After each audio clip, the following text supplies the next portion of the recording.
مبحر في ذكرياتي يسمعون. وقتی رسول اکرم صلی الله علیه و سلم در مدینه منوره آمد، دید که مردم 2 روزه تجلیل میکنن.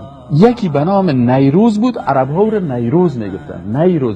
نیروز در کتابای اسلامی که است به نام نیروز آمده و یک روز دیگه به نام مهرجان آمده. این علما میگن که همین مشرکین عرب ایره از این مجوسی ها و آتش پرستای منطقه گرفته بودن. مهرجان چی بود و نیروز چی بود؟ نیروز یعنی نوروزه، چون عربا تو چیز ندارن واوش به یا تبدیل کرده بودن، ایره عید نیروز میگفتن. و یک عید دیگه بود به نام عید مهرگان است که دیگه و چون گاف ندارن عرب ها، گافش به جیم تبدیل کرده به نام عید مهرجان میگفتن. مهرجان وقتی که رسول اکرم صلی الله علیه و سلم که آمد که دید در اینجا، رسول الله صلی الله علیه و سلم گفت که الله بر شما تبدیل کرده 2 روز دیگه. نوروز، عید زردشتیا، عید مجوسیا، به نامهای مختلف دنیای کفر سری ملت کار کرده رو ایسته. این عیدی، این عنعنات باستانی و نیاکانی چند هزار ساله ماست. به کدام عنوان تو را فریب میده او مسلمان؟ تو پیروی کتاب الله و سنت رسول الله است. بله، به خاطر امی گپا ملای ناملا میخیزه، امی گپا را تویید میکنه. ما او را ملا نمیگیم، اون ملا نیست. پیش از او دین اهمیت نداره، پیش از او دین ارزش نداره. با پیش اون ملاهایی که فقط متاع دنیا، منزلت دنیا، نعوذ بالله، موقف دنیا ارزش داره. بنده سخی کی بالا کرده؟ در کدام دین، در کدام مذهب، در کدام جای آمده است؟ اصلی ریشه از کجا شروع شده؟ کی بالا کرده؟ لیکن ملای درباری بیدین ما میبینی کمی کارا را تایید کرده رو ایسته. در کدام دین است؟ پیش کنه یک سند. عنوانای مختلف دیگر را برش میده، حیثیت ها را برش قائل میشه. بهار است ولا مردم که میره در دل و رفتی در مزار. در کجا رفتی؟ خود تو بله پیسی تا بگی خیر است، از امون شبکه بگی که او همیشه صحابه را تعن بگویه، لعن بگویه. خب پیش الله رفته نیستی. عزتی تو انشاءالله تور پایمال شوه. اینجا هم پایمال میشه. اینجا ملتی که بصیرت داره، ملتی که بیدار است میشناسه که تو کیستی و این فتوا را از کجا میدی و چه قسم میدی. حالی الحمدلله مردم بسیار بیدار شده. رسول اکرم صلی الله علیه و سلم گفت که الله بر شما تبدیل کرده به عوض از اینا 2 روز دیگه. تبدیل چی مانا؟ تبدیل کرده؟ اون نگفت که 2 عید اسلامی دیگه هم هست ایام اضافه کردم، گفت تبدیل کردیم. فهمیدین یعنی؟ پس این حال رسول اکرم صلی الله علیه و سلم گفت که شما خب مردم متاثر بودین، مردم مکه، مردم مدینه، یا متاثر بودن به چی؟ به اعتقادات شرکی، یهودیت، نصرانیت، مجوسیت. فهمیدین یعنی؟ رسول اکرم صلی الله علیه و سلم وقتی که آمد در مدینه منوره که دید، گفت که الله بر شما تبدیل کرده 2 روز دیگه. چی مانا تبدیل کرده؟ یعنی او رو وضو کنین دیگه. او خب مربوط به جاهلیت میشه. پس به عوض نوروز و مهرجان این روزها الله بر ما و شما 2 عیده که هولیدی هستن بر ما. چی هستن؟ روزهای چی هستن؟ مقدس هستن در عقیده ما. آله اون ملاهایی که میخواین که کت دوستایی که به این چیزها علاقه دارن جور بین، میگه تلفن خودم تلفن ما تبدیل کو، سیز نه ما تو تلفن خود تبدیل کردیم، سیز نه باز دوگک خود در جیب خود میپرته 2 تلفن.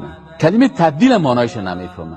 که رسول الله صلی الله علیه و سلم کسی بود که او برش جوامع الکلم داده شده بود. او وقتی که گفت که تبدیل کردم معنایی که او را ترک شد، او بر از اونها مان، ای بر ما مان. همین شیراز، کسایی که شیرازی ما شیراز دیدیم، جایی که تخت جمشید یاد میشه، این قسمت پادشاهی همی جا بود، از پادشاهای ساسانی بودن که اونا پادشاهای خود را خدا خطاب میکردن و به مرتبه خدایی. این روز فرهنگی نبوده. روز فرهنگی باشه مثلا جشن افغانستان است، هیچ مشکل کتش ندارم. هم جشن افغانستان ما هم استقلال میکنیم، نه هر وقت هر روزی که مطلق بر اصل اباحت باشه رو ما هم تجلیل میکنیم. اگر میال کس مرا بگه که در روز استقلال افغانستان خوش است یا خفه، میگم بسیار خوش است. یک روز عادی است، هیچ با دین مربوط نیست. اما بر صورت نوروز کدام روز ساده نیست، بلکه یک روز مذهبی است. اگر روز امین نوروز روز مذهبی نمی بود هیچ مشکل کارش نداشتیم، هیچ مشکل. مثل که استقلال که مشکل داره، کدام عالم دیدین کدام جای گفته باشه که جشن استقلال نارواست؟ میگه اصل اباحت است. جشن خوشی کنه، مردم خوشی میکنه، اختیارشان. کدام روز مقدس نیست، یک روز عادی است. رومی که باز در مقابل رسول الله صلی الله علیه و سلم تعویل کردن، این بازمون نهایت شقاوت انسانه، ولو که مولوی باشه کار کنه. این همون علائم شقاوت یک انسان است که در مقابل امر رسول الله و تعویل رسول الله تعویل کنه. رسول الله صلی الله علیه و سلم در مقابل روز امیگا گفت آلی تو میای بهتر و مهربانتر از رسول الله بر امت شدی. رسول الله صلی الله علیه و سلم گفت که الله بدل ساخته است، تبدیل کرد و تو مهربانتر، ای مهربانتر از رسول. پس تو بسیار شخص بزرگ هستی که از رسول کده مهربان است. رسول را الله مهربانیش تثبیت کرده، میگه لقد جاءکم رسول من انفسکم عزیز علیه ما عنتم حریص علیکم بالمؤمنین رؤوف رحیم. این الله رب العزت پورا مهربان ها گفته که بعد از الله مهربان ترین موجود رسول الله صلی الله علیه و آله و سلم. تو کدام موجود است که از رسول الله کدام مهربان شدی سر مردم؟ میگی بان ما خوشحالی. بعضی مردم برای ما استدلال میکنن، میگه استاد محترم این فرهنگ افغانستان است. چیست؟ بسیار خوب فرهنگ افغانستان است. از استادای ادبیات دری برین پرسان بکنین، میگه بله در اشعار ادبیات دری آمده است چی؟ نوروز و عید نوروز و اف میوه و افسین و افلان. چیست؟ آمده؟ بسیار خوب است. همین فرهنگی که پیش ما و شما مردم افغانستان داریم، این رواج ها از 5000 سال پیش وجود داره در افغانستان، از زمان جمشید و از زمان تخت جمشید و فلان. چیست؟ چند قرن است که در افغانستان اسلام آمده؟ 14 قرن. ما داریم تاریخ چند هزار ساله؟ 5000 ساله. از 5000 سال 1.5 سال شب بکش، چند هزار سال دیگه میمانه؟ پس 3.5 سال ما و شما فرهنگ آتش پرستی داشتیم. خیلی وقتی که ما مسلمان شدیم، الله بر ما میگه که یا ایها الذین آمنوا ادخلوا فی السلم کافه. در اسلام چی داخل شوین؟ مکمل داخل شوین. عاداتی که مربوط به جاهلیت میشه، عاداتی که مربوط به تعصب و قوم پرستی میشه، عاداتی که مربوط به شرک و مجوسیت و آتش پرستی میشه، یاره ترک کنیم. بعضی کسا میگن که نیست، هم دا کوم هم دا. آیا ممکن است که یک نفر بگه نماز صبح اومده مسجد میخوانم پیشین میریم در کلیسا؟ نمیشه.